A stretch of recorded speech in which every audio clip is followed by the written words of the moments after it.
வணக்கம், நான் Jupiter gate. இன்னைக்கு கிறிஸ்பி தோசை பண்ண போறோம். மாவு, தவா, ஆயில் எல்லாம் ரெடி.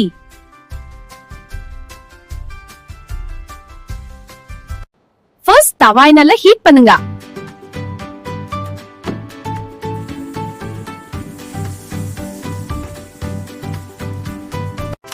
மாவை போர் பண்ணி ரவுண்ட் தின்ன ஸ்ப்ரெட் பண்ணுங்க.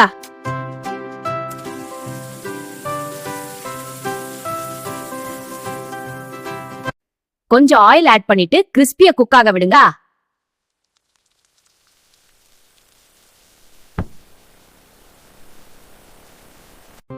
கோல்டன் கலர் வந்த அப்புறம் தோசை ஃபோல்ட் பண்ணுங்க.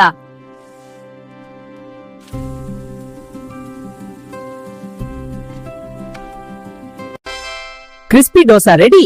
வீட்ல ட்ரை பண்ணுங்க. டேஸ்டியா சாப்பிட்டு ஹாப்பியா இரு.